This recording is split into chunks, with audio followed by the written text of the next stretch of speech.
Bom dia, meus irmãos. Abramos a nossa Bíblia em Lucas capítulo 1.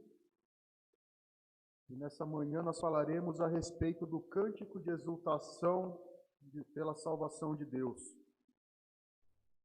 Relembrando o verdadeiro sentido do Natal. Relembrando o propósito pelo qual Cristo veio e como Maria, no cântico que ela proferiu, nos versículos 46 ao 56, exalta a salvação de Deus. Passamos a leitura de Lucas 1, dos versículos 46 ao 56. Lucas 1, a partir do versículo 46. Assim diz a palavra do Senhor. Então disse Maria: a minha alma engrandece ao Senhor, e o meu espírito se alegrou em Deus, meu Salvador, porque contemplou na humildade da sua serva. Pois desde agora todas as gerações me considerarão bem-aventurada, porque o poderoso me fez grandes coisas. Santo é o seu nome. A sua misericórdia vai de geração em geração sobre os que o temem. Agiu com o seu braço valorosamente. Dispersou os que no coração alimentavam pensamentos soberbos. Derribou o seu trono os poderosos e exaltou os humildes. Encheu de bens os famintos e despediu vazios os ricos. Amparou a Israel, seu servo, a fim de lembrar-se da sua misericórdia, a favor de Abraão e de sua descendência para sempre, como prometera aos nossos pais. Maria permaneceu cerca de 3 meses com Isabel e voltou para casa. Oremos mais uma vez. Santo Deus, nosso Pai, abre nossos olhos para que possamos compreender a Tua palavra revelada a nós. Que Teu Espírito nos ilumine e capacite a aprender aquilo que o Senhor deixou registrado a nós. Oramos a Ti em nome de Jesus. Amém. Meus irmãos, é comum nós ouvirmos músicas natalinas nesse período. E não há como fugir desse fato. Você pode perceber por onde você for, enfeites de Natal, shoppings enfeitados, ônibus coloridos. O Natal está presente, está visível para todos. Mas a grande tragédia que acontece é que a gente já sabe que o nascimento de Jesus foi esquecido nessa época. E o mundo então exalta a bondade, exalta a compaixão de entregar as coisas aos outros, mas se esquece do que realmente significa o Natal. Guardou-se a festa, mas esqueceu-se do motivo pela qual ela é celebrada. Só que o grande problema também é quando nós, enquanto cristãos, conhecedores da palavra de Deus, lembramos do Natal apenas como um fato histórico. Lembramos apenas que Jesus nasceu, mas nos esquecemos de qual o real sentido do Natal. Do porquê Cristo veio. Então nós não devemos considerar somente a história em si, mas devemos recordar o propósito pelo qual Cristo veio. E o Cântico de Maria nos lembra a respeito disso. Ele exalta a glória e a graça de Deus em resgatar aqueles que estavam sob o castigo da lei, como nós lemos hoje na liturgia, em Gálatas 4, versículo 4. Maria vai demonstrar e vai expor, por meio da sua exultação, aquilo que Deus fez. Aquilo que Deus faria, ainda no caso ali, com a vinda do seu filho. E nós precisamos ver que o texto ele está ligado com a passagem anterior, versículos 39 até o 45, que depois é encerrado no versículo 56, que Maria visita Isabel, e Isabel também havia recebido a predição de que o precursor seria seu filho. Então ali as duas reunidas, observe no versículo 39, que Maria foi apressadamente à região montanhosa, a uma cidade de Judá, verso 40, entrou na casa de Zacarias e saudou Isabel. Ouvindo esta saudação Maria, a criança lhe estremeceu no ventre, então Isabel ficou possuída do Espírito Santo e exclamou em alta voz: Bendita és tu entre as mulheres, e bendito o fruto do teu ventre. E de onde me provém que me venha visitar a mãe do meu Senhor? Pois logo me chegou aos ouvidos a tua saudação. A criança estremeceu de alegria dentro de mim. Bem-aventurada a que creu, porque serão cumpridas as palavras que foram ditas da parte do Senhor. A expectativa de Israel se estendia por milhares de anos.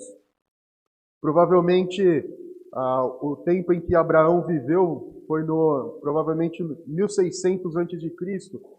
E se pensarmos em Adão um pouco mais para trás, então, durante muito tempo, Israel esperou que o Messias fosse enviado conforme a promessa de Gênesis 3,15. E ali chegava o momento em que, primeiro, Zacarias recebeu a predição do nascimento de João Batista, aquele que iria adiante, prepararia o caminho para a vinda do Senhor. Depois Maria, no versículo 26, que nós lemos na liturgia também, ela recebe o anúncio de que ela seria a mãe de Jesus, e agora nós temos as duas reunidas, e a conclusão desse encontro é que ao refletir aquilo que Isabel fala para ela no versículo 45, que ela era bem-aventurada por haver crido na promessa de Deus, e que de fato Deus cumpriria tudo aquilo que foi dito. Então, como a gente pode perceber, Isabel foi tomada pelo Espírito Santo, e o ambiente era de reconhecimento de que ali estava o Salvador no ventre de Maria. A criança estremeceu, João Batista estremeceu no ventre de Isabel. Isabel foi enchida do Espírito Santo e exultou, e Maria agora também exalta o nome de Deus. E nós devemos perceber então que, diferente daquilo que a teologia católica coloca, a própria Maria se reconhecia como alguém que era alvo da salvação de Deus. Alguém que também necessitava da salvação do Senhor, e por isso ela também era alguém que era alvo daquela graça. Então, como que nós devemos considerar o Natal? O propósito dessa meditação nessa manhã. Como que nós devemos olhar para tudo aquilo que Deus faz? Lembrando de que, claro, nós devemos lembrar do nascimento de Jesus como a data a ser celebrada no Natal, mas sem esquecer o motivo pelo qual Jesus veio. Nós devemos, claro, exaltar a vinda do Messias, mas não colocá-la apenas numa categoria de um fato que aconteceu que não tem qualquer ligação. E é isso que nós aprendemos nesse cântico. A primeira ideia, versículos 46 ao 50, é que Deus manifestou a sua salvação àqueles que estavam necessitados dela. Observe a segunda metade do versículo 46, até o 49, Maria vai falar a respeito da sua própria necessidade, e o versículo 50 ela estende a misericórdia de Deus para as outras pessoas. Mas primeiro Maria reconhece o grande benefício que Deus havia feito para ela. Ela diz: minha alma engrandece ao Senhor e o meu espírito se alegrou em Deus, meu Salvador. Quando ela primeiro recebe o anúncio da vinda do Messias por meio dela, depois quando ela se encontra com Isabel e ouve tudo aquilo que Isabel diz a ela, a sua alma também se enche. E a exultação tem esse sentido de alguém que está tão cheio de alegria, alguém que não pode conter a felicidade que está dentro dela, e isso extravasa, isso vai para fora e é expresso. E foi o que Maria fez. Ela se alegrava, ela primeiro louvava a Deus. O engrandecimento é colocar Deus no trono, colocar Deus numa posição mais elevada. Porque qual seria aquilo que seria natural aos seres humanos e que de fato fizeram com Maria depois? Colocar Maria no alto, para que ela seja venerada, para que ela seja adorada. Mas o que a própria Maria faz? Ela coloca Deus acima de tudo. Ela coloca Deus como aquele que resolvia o problema da humanidade, que mandava a solução contra o pecado. Então a reação de Maria é uma reação de adorar ao Senhor e exultar no seu interior. E o detalhe importante aí, meu Salvador. É Deus quem salva o pecador. Por mais benefícios que a pessoa receba, por mais bênçãos que ela receba, não está nela a condição de receber. Não é porque a pessoa mereceu, não é porque Maria merecia, como ela mesma vai dizer na sequência, mas é porque Deus agiu com graça. É porque Deus vem até o ser humano e derrama as suas bênçãos. Porque o pecado, ele afasta o homem de Deus, de forma que há uma barreira intransponível, da qual nós não podemos pular. Somente quando Deus vem até nós, é que nós podemos de novo ter um relacionamento com Ele, estar em comunhão com Ele.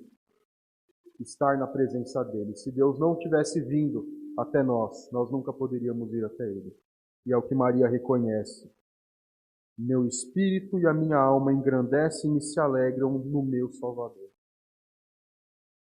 Lembra quando Jó ouve as palavras de Deus, ouve tudo aquilo que Deus expõe a ele e mostra que ele não tinha considerado tudo da forma correta. Ele fala, eu sei que o meu Redentor vive. E ele reconhece Deus como aquele que dá tudo a ele. Ele fala, os meus olhos agora te veem. Antes eu não via. Porque quando nós recebemos das mãos de Deus, tanto no caso de Jó, as provações, quanto também as bênçãos, nós devemos considerar que é de Deus que vem. E todas as coisas têm um propósito para o qual elas foram colocadas. E a razão pela qual Maria, então, exulta é porque, o versículo 48, porque contemplou na humildade da sua serva, pois desde agora todas as gerações me considerarão bem-aventurada, porque o poderoso me fez grandes coisas, santo é o seu nome. Quem era Maria? Na sua cidade, na sua vila? Ela era da linhagem de Davi, mas ela era uma pobre jovem que casaria com um carpinteiro. E ao receber o anúncio de que o nascimento de Jesus seria por obra do Espírito Santo, sendo ela ainda noiva de José, o que será que as pessoas, ao verem isso, pensariam dela? Então, alguém que poderia ser desprezada pelas pessoas por causa daquilo que Deus estava fazendo por meio dela, alguém que não gozava de prestígio, alguém que não era alguém importante, não era da realeza, não era da nobreza, é para uma mulher como Maria que Deus vem e usa para a sua própria glória. Uma serva humilde, uma serva do Senhor, e como o cântico demonstra, Maria era uma profunda conhecedora da palavra de Deus, porque muitas coisas que nós vemos aqui, nós encontramos eco nos Salmos.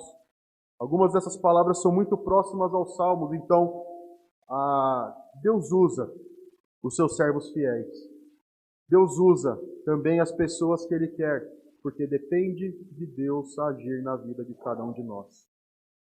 Maria, como uma serva do Senhor, como alguém que conhecia a palavra de Deus, como alguém que conhecia as promessas, como alguém que conhecia a promessa do envio do Messias, estava sendo agraciada e considerando tudo isso como uma grande graça do Senhor, e sabendo que todas as gerações a considerariam bem-aventurada, porque ela recebeu a graça do Senhor. Porque Deus a usou para realizar os seus propósitos. Apesar da falta de prestígio que ela gozava, ela sabia que aquela tarefa faria dela alguém reconhecida não só pelas pessoas do seu próprio tempo, mas também pelas pessoas de todas as gerações. Porque aqui estamos nós, mais de 2000 anos depois, lembrando aquilo que Deus fez por meio dela. No versículo 49, ela demonstra como tudo isso faz parte da ação poderosa da mão de Deus. E aí, quando nós olhamos para o versículo 51, nós vemos aqui um paralelo entre o poder de Deus e o poder daqueles que estão investidos de autoridade, ou aqueles que pensam estar investidos de autoridade. Versículo 52 também. Então, ao considerar a ação de Deus, ao considerar a escolha de Deus e ao considerar a completude da promessa, Maria lembra que ninguém pode agir contra a mão do poderoso Deus. Por mais que hajam homens investidos de autoridade, reis, soberanos, imperadores, como a história bíblica mostra, como a história comum mostra, que exerceram o poder e a autoridade diante de grandes impérios como o Império Romano, Império Persa, todos esses homens estavam submetidos à vontade de Deus e não podiam agir contra o poderoso braço de Deus. Então, por isso, Maria considera grandes coisas que Deus havia feito por ela no passado e também que fazia agora ao enviar Jesus por meio dela. Então, o poderoso me fez grandes coisas, santo é o seu nome. E diante de tudo isso, ela reconhece a santidade do Senhor ao vir e socorrer aqueles que estavam necessitados da redenção. Como nós lemos em toda a Bíblia, a lei ela foi dada para que, ao olhar para ela, as pessoas considerassem a sua dificuldade e a incapacidade de cumprir a lei. Por isso, precisavam de Jesus. Ao olhar para a lei, nós podemos ver a santidade de Deus, o padrão moral e ético que Deus estabelece para nós. E diante disso, diante dessa nossa incapacidade, ao olharmos para Deus, nós vemos que Ele é quem envia Jesus para nos justificar, para cumprir a lei no nosso lugar, para fazer aquilo que eu e você não conseguiríamos. Por isso, o Deus Santo, o Deus Justo, Ele enviou seu Filho, não somente para nascer aqui e depois, por acaso, morrer, mas a morte de Jesus já estava presente nos planos eternos. E no momento em que Deus enviou seu Filho, a cruz já estava prevista. É como um cântico que diz que à sombra da manjedoura nós podemos ver a cruz. O propósito pelo qual Cristo veio, o propósito pelo qual o meu Salvador, como Maria disse, enviou Jesus, cumpriu as promessas, era para que um dia ele padecesse na cruz. Então, desde o primeiro momento, Jesus nasceu ali. Jesus veio ao mundo para crescer, se desenvolver e caminhar em direção à cruz, como de fato isso aconteceu. E aí Maria estende essa misericórdia de Deus, a salvação. Primeiro ela olha para si mesma, os versículos 46 ao 50, e agora no versículo 50 ela fala a respeito das demais pessoas. Versículo 50, a sua misericórdia vai de geração em geração sobre os que o temem. É claro que Deus age com bondade com todas as pessoas. Ele dá o alimento, Ele dá a chuva, Ele dá o sol, Ele mantém-nos com vida. Mas Maria tem em mente aqui a misericórdia na salvação de Deus, que é destinada àqueles que temem o seu nome. Aqueles que creem no Senhor Jesus e temem ao Senhor Deus como Rei Supremo, Santo e Justo, do qual nós não conseguimos seguir a sua vontade plenamente, e sem Ele nós estaríamos perdidos. Então a misericórdia de Deus em enviar o seu Filho, primeiro ela se mostra na vida de Maria, pela graça recebida, pela bênção recebida, mas ela não tinha o propósito de abençoar apenas Maria, mas também por meio da vinda do Messias ali, por meio de Maria, todos receberiam a misericórdia, todos aqueles que temem o Senhor e todos que o recebem como seu Salvador. Deus, se quisesse, poderia ter destruído cada um de nós, porque seria justo. Porque se o salário do pecado é a morte, e todos nós sendo pecadores, agindo contra a lei de Deus, agindo contra a sua vontade, fazendo aquilo que o nosso coração deseja, não seguindo o padrão de Deus, isso seria consequência. Então a morte seria consequência de uma vida afastada de Deus. Mas a misericórdia de Deus se mostra em mandar Ele o seu Filho, para que o nosso pecado seja perdoado, para que Ele leve a culpa do nosso pecado, para que Ele nos substitua, como Ele fez na cruz. Os nossos pecados, as nossas ações contra Deus, não nos levarão para grandes coisas. Podem nos dar um prazer momentâneo. Podem nos dar uma alegria enquanto estamos praticando aqueles atos. Mas no final das contas, eles não nos levarão para a alegria eterna. Não nos levarão para a glória com o Senhor. Por isso, ao olharmos para a palavra de Deus, ao olharmos para a lei, nós devemos olhar para o padrão santo do nosso Criador, aquele que criou cada um de nós para a sua própria glória. E ao olharmos para essa lei que nós não conseguimos cumprir, devemos olhar para a misericórdia de um Deus santo e justo que enviou seu Filho para tomar o nosso lugar. Então a primeira ideia aqui nós vemos é que Deus provê a salvação para aqueles que estão necessitados de redenção. A segunda ideia, dos versículos 51 até o 53, é que Deus manifesta o seu poder por meio dos seus atos.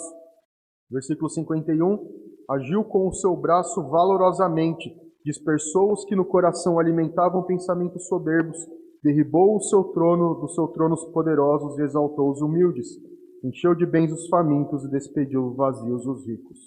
Maria usa aqui uma expressão antropomórfica, um antropomorfismo, que é atribuir características humanas a Deus. Então, dizer que Deus tem braço, tem olhos, tem boca, tem ouvidos para ouvir. E o significado de braço é o poder. Aquele que pode agir, que pode lutar, que pode fazer as coisas. Tanto é que a comparação que ele faz é com os poderosos, que derribou os seus tronos poderosos. Aqueles que se levantam para oprimir, aqueles que se levantam para destruir, aqueles que se levantam para, no seu orgulho, fazerem as suas vontades prevalecerem por meio de um governo tirânico. Então, quando Deus age com o seu braço forte, com o seu poder, Ele primeiro dispersa aqueles que no seu coração alimentam pensamentos soberbos. E é pensarmos, são pessoas que pensam serem mais do que são, que pensam que elas podem se salvar, que elas mesmas se bastam, que é o poder do seu braço que vai dar a vitória a ela, que é o poder do seu braço que vai fazer ela conquistar as coisas, que é o poder do seu braço que vai fazer com que ela seja salva. Então o braço do Senhor se levanta contra pessoas arrogantes e que pensam no seu coração com soberba, pensam que eles se bastam e desprezam o Senhor. Deus age também contra aqueles que se levantam de forma tirânica, que se levantam para oprimir e para destruir. É o que Jesus exemplificou, falando que aqueles que querem ser os primeiros serão os últimos. Deus exalta aqueles que são humilhados e humilha aqueles que se exaltam. Então, aqueles poderosos que se levantam, que têm tudo aquilo que precisam nessa vida, que edificam os seus celeiros, como a parábola, e dizem, agora estou satisfeito. Essas pessoas, elas são destruídas porque elas vivem para si mesmas. Elas vivem baseadas no seu próprio poder. Vivem buscando a sua satisfação.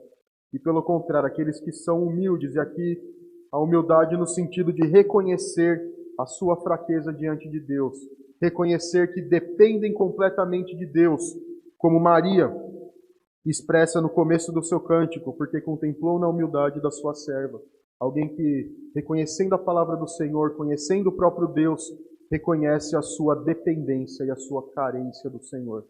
Então, esses que reconhecem a sua fraqueza e buscam o Senhor, serão exaltados pelo Senhor, porque no final receberão a coroa juntamente com Cristo.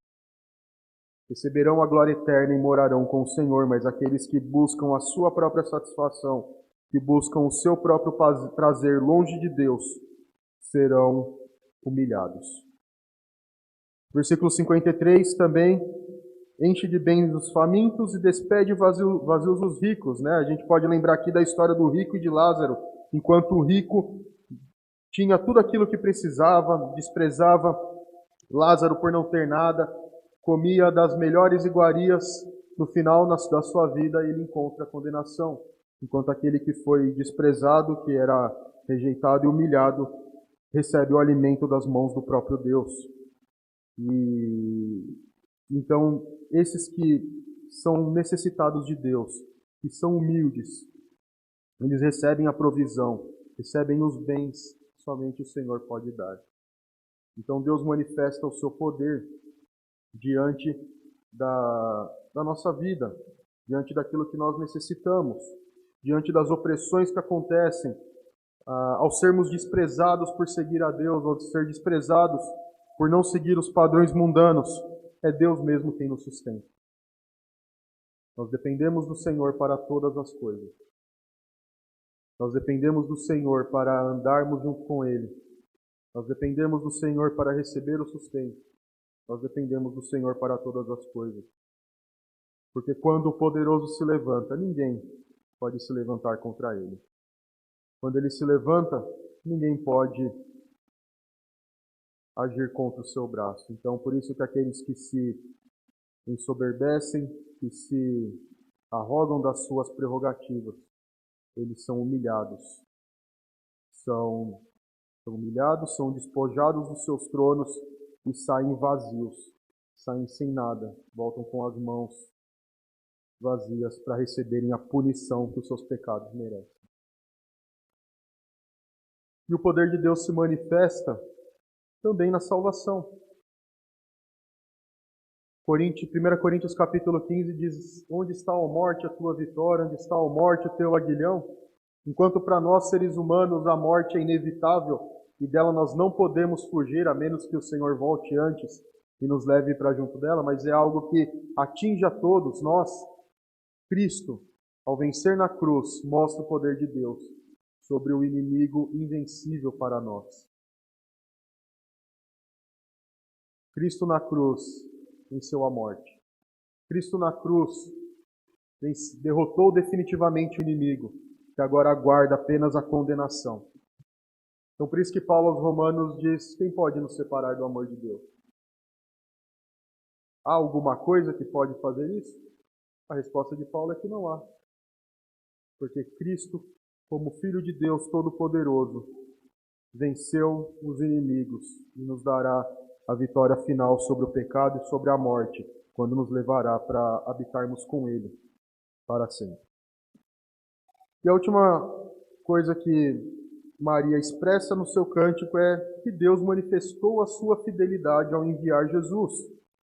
Veja o versículo 54 e 55. Amparou a Israel seu servo, a fim de lembrar-se da sua misericórdia, a favor de Abraão e de sua descendência para sempre, como prometera aos nossos pais.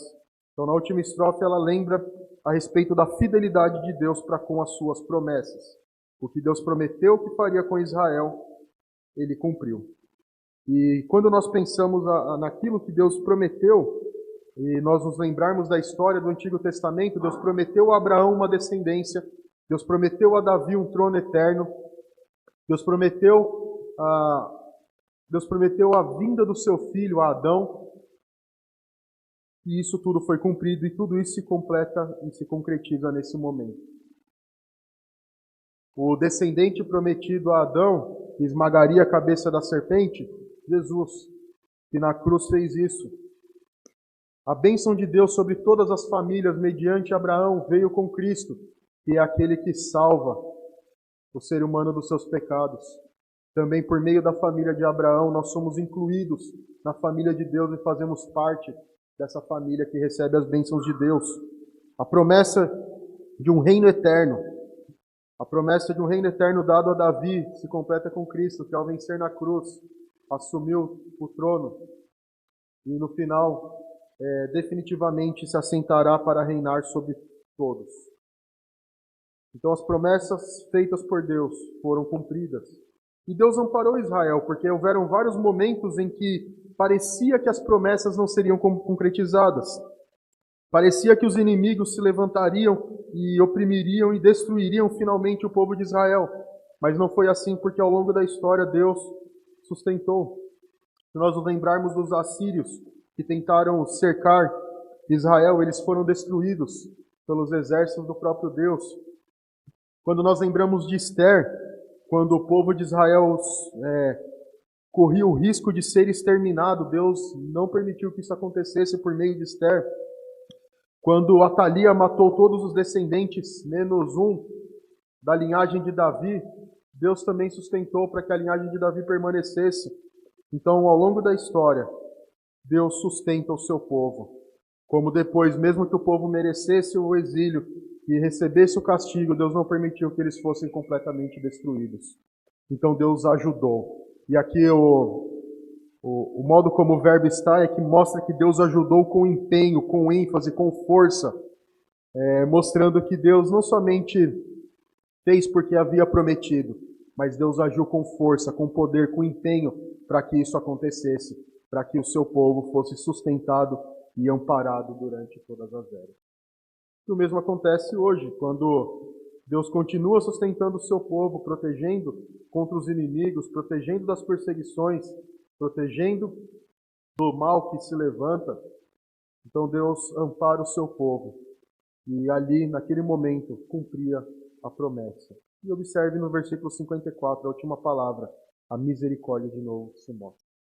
Porque a salvação, a segurança, o sustento, tudo isso vem da boa mão de Deus, que derrama a sua misericórdia. Age para conosco por puro ato de misericórdia. Lembrando que a misericórdia é fazer algo a alguém que não merece. É agir de acordo com bondade para aqueles que não mereciam ou que você não estava obrigado a fazer. E Deus agiu dessa forma, com misericórdia, com amor para com o seu povo. Voltando ao versículo 45, nós vemos que Isabel também estava plenamente consciente disso. Quando ela fala, bem-aventurada que creu, Maria havia crido na promessa, dos versículos 26 até o 38, de que seriam cumpridas as palavras que lhe foram ditas da parte do Senhor. Então, as promessas de Deus, elas não foram só dadas aos profetas lá atrás, mas também agora. Perto do acontecimento, Deus também havia prometido, primeiro a Zacarias, o envio de João Batista como precursor, também em cumprimento à profecia do Antigo Testamento, e agora anuncia a Maria, e Maria então, diante de tudo isso, relembra dessa promessa feita por Deus de que Israel receberia o Redentor. E o versículo 55 nos lembra da história primeiro de Abraão e da sua descendência para sempre, como prometera aos nossos pais. Então, a promessa de que por meio de Isaac, o filho da promessa, uma grande nação se levantaria, foi cumprida e agora a promessa se concretiza, porque, como Paulo mostra, a Israel pertenciam as promessas, pertenciam os oráculos de Deus e dele viria o Redentor. E foi o que aconteceu. A promessa de uma grande descendência que seria dada a Abraão, mesmo que a sua mulher fosse estéril naquele tempo, e Abraão creu nessa promessa, então daquela pequena família uma grande nação se ergue, e por meio dela o Messias vem. E por isso todas as famílias da terra seriam abençoadas, como é dito aí, para sempre, como prometera aos pais. Então, por meio de Abraão, hoje nós recebemos a bênção de Deus. E por meio de Cristo, Deus nos fez nova aliança. E a gente recebe a salvação e as bênçãos que dela provém. Então, Deus mostra a sua fidelidade ao seu povo. Na concretização das promessas. E por isso nós podemos crer que Deus continuará fiel às suas promessas. Cristo já veio, mas a segunda parte da promessa de que ele voltará. A segunda parte da promessa de que o Salvador voltará, não mais como uma criança, como um servo, que se fez servo, mas voltará em glória e grande poder. Nós podemos viver a nossa vida pensando nas nossas próprias coisas. Nós podemos viver a nossa vida buscando a nossa felicidade naquilo que nos agrada. Mas a consequência para aqueles que andam longe de Deus é essa que é descrita nos versículos 51 a 53. Quando Deus se levantar para punir definitivamente os ímpios, Ele vai dispersar aqueles que são soberbos no seu coração, derrubará no seu trono os poderosos e deixará famintos aqueles que antes estavam fartos. A mensagem do Natal é a de que o Salvador veio para nos resgatar da condenação eterna. O Salvador veio para que nós recebêssemos a sua justiça, porque na cruz ele cumpriu tudo aquilo que era necessário. Ele cumpriu aquilo que nós não poderíamos cumprir, e por meio da sua justiça nós somos feitos justos. Então, para aqueles que ainda não reconhecem Cristo como Senhor, a mensagem é: creia no Salvador. Creia naquele que pode dar a salvação, que pode fartar, aquele que pode exaltar e aquele que pode prover e proteger aqueles que são humildes e reconhecem a sua condição diante de Deus. Para nós que cremos no Senhor Jesus, o cântico de Maria nos lembra a exaltarmos o nome do Senhor. a considerarmos os atos de Deus como a nossa suprema alegria. Quando Maria diz que a sua alma engrandece o Senhor e que o seu espírito se alegra em Deus, o meu Salvador, é porque ela tem diante dos seus olhos a graça de Deus. Ela tem diante dos seus olhos o agir de Deus, primeiro na sua vida e depois em favor do povo de Israel e em favor daqueles todos que creem no Senhor Jesus e foram eleitos. Então a nossa vida ela deve ser vivida lembrando daquilo que o Senhor fez por nós. E isso deve gerar a alegria no nosso coração. É por isso que no Sermão do Monte, Jesus diz para buscar em primeiro lugar o reino e todas as coisas serão acrescentadas. Reconhecendo que nós pertencemos ao reino de Deus, buscando as coisas do alto, buscando olhar para o céu de onde Cristo voltará, todas as outras coisas estão subordinadas a ela. Nós não agimos contra esses princípios, nós não agimos contra a vontade de Deus, mas todas as coisas que fazemos estarão subordinadas ao Rei dos Reis, o Senhor dos Senhores. E isso deve ser a nossa suprema alegria. Agradar o Senhor, conhecer mais a Ele, buscar comunhão com Ele deve ser o alvo da nossa vida, porque isso deve ser o motivo de maior alegria. Porque todas as outras coisas que nós corremos atrás e buscamos, elas nos dão uma alegria passageira. Logo que ela passa, nós buscamos outras coisas. E aí tem outro projeto que quando eu completá-lo ele me dará uma alegria de tê-lo concretizado. Aí eu tenho que ter outro, e outro, e outro. A única alegria para nós deve estar no Senhor. A única alegria que deve inundar o nosso coração e a nossa mente, ser o motivo pelo qual nós nos alegramos, deve ser o Senhor. E nisso nós devemos adorar o nome do Senhor. Maria pôde experimentar algo singular na sua vida, e que não vai se repetir na vida de ninguém, que é ser a mãe de Jesus. Mas nós recebemos também outras bênçãos, recebemos muitas bênçãos de Deus. Como o profeta Jeremias em Lamentações, ao considerar a destruição de Judá, ao ver muitas pessoas mortas, ao ver a desolação, a destruição e o próprio templo onde Deus habitava destruído. No capítulo 3, ao olhar para tudo isso, ele fala que a única razão para a sua alegria no meio de tudo aquilo era que as misericórdias do Senhor se renovam a cada manhã. Ao considerar onde eu posso encontrar alegria em meio ao caos, à destruição e tudo mais, o profeta reconhece que a mão poderosa de Deus age e a sua misericórdia, que dura para sempre, é a razão de nós não sermos consumidos. Então, seja em momentos bons ou em momentos ruins, Deus nos sustenta, Deus nos protege, Deus guarda o seu povo e aqueles que o temem. Deus guarda aqueles que humildemente se voltam a Ele, humildemente reconhecem a sua condição e dá graça no dia da angústia.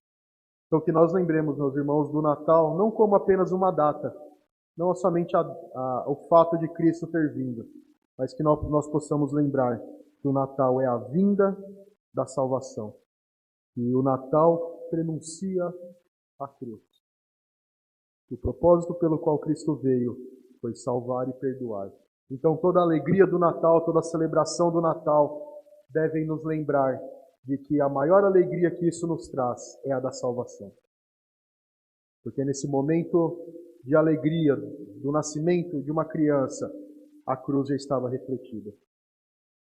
A cruz já estava no caminho de Jesus, como depois aconteceu. E por isso nós somos salvos mediante o Messias que nasceu e depois morreu, conforme a promessa do Senhor. Vamos orar mais uma vez. Senhor nosso Deus, ao olharmos para a Tua palavra, nós vemos a beleza, nós vemos a maravilha da Tua obra, nós vemos a revelação perfeita do Senhor, que nos salva, que nos revela a Tua grande mão, que nos revela o Teu grande poder.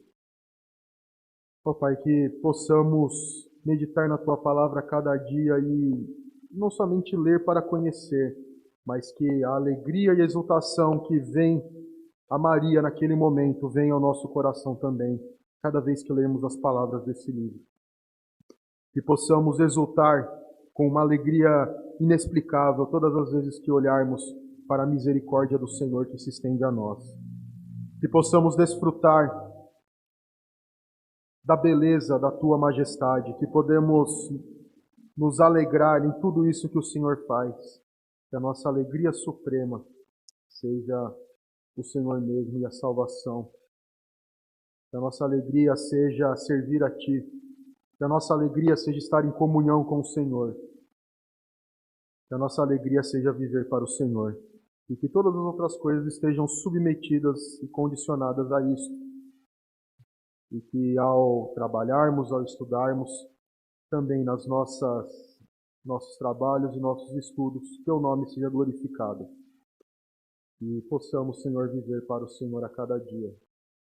Que possamos glorificar o Teu nome. E que o Senhor também haja naqueles que ainda não conhecem o Teu nome. Que as palavras, Senhor, aqui proclamadas a cada domingo, possam inundar os seus corações. Abra os olhos, Senhor. Transforma os corações. E para nós, Senhor, que cremos no Teu nome, dá-nos a força para não deixarmos de nos surpreender com a maravilha do Senhor. Não deixarmos cair a Tua palavra em lugar comum, como mais uma coisa que aprendemos, mas que ela seja sempre acompanhada de uma alegria indizível e que ela possa nos transformar um pouco mais a cada dia. Possamos nos conformar mais à imagem do Teu Filho e caminhar conforme a Tua vontade. Nós oramos aqui em nome de Jesus. Amém.